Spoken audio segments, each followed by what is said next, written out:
Well, good morning, church. I think we're day 23, maybe, somewhere in there since everything kind of shut down and kids came home from school. Say good morning, church. Good morning.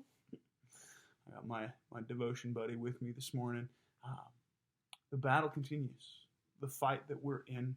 We do not primarily fight against a virus or or fight for jobs or school or any of that. We're in a spiritual battle. We're in a battle for faith, and so our weapons are not physical.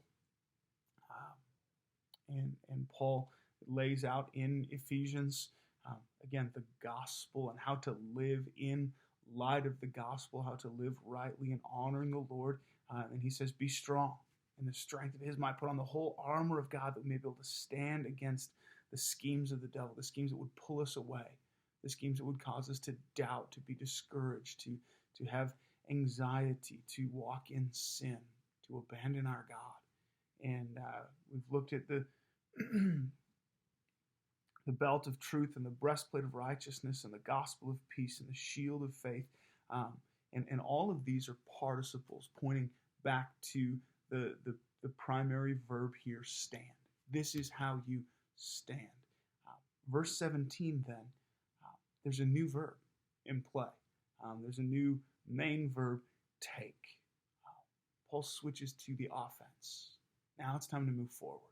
So take up the helmet of salvation. Now we don't often think of the helmet as an offensive weapon, but I think that's what Paul's getting at here. I think that's what he's leaning toward. The helmet in the Roman day would be a metal helmet covered in leather again, and it was necessary. I mean, the helmet is a crucial piece. If you take an arrow or a sword to the head, you're done for. That's it. It's over for you. You've got to have your helmet on to protect your head. And the helmet also, though, had an element of maybe what we could consider offense. It had a crest down the middle, horsehair brightly dyed, standing up, that would mark. Here's what team you're on. Here's who I am, and this is who I'm with. And the helmet is our salvation that identifies us, that sets us apart as being part of the Lord's army. The same imagery is used over in 1 Thessalonians 5:8, and Paul talks about the helmet of the hope of salvation. And I think that's what he's getting at. The Bible speaks of salvation in three ways: in that we have been saved at our justification, that we are being saved in this process of sanctification, and that we will be saved, and that's glorification. That's when the day of victory comes, when Christ returns and it's finished. And I think that's what Paul's looking forward to here. This is a crucial part of our spiritual armor, is the helmet of our future salvation, that we know that it will be victorious, that our army, our king will win, and we stand with him. And so if you think of the battlefield as they crash together in the mud and the mire down at the bottom, behind either line, well behind, would be their ruling general, their king with their banner and their standard. This is our flag. This is who we fight for. And this is where we get the game Capture the Flag.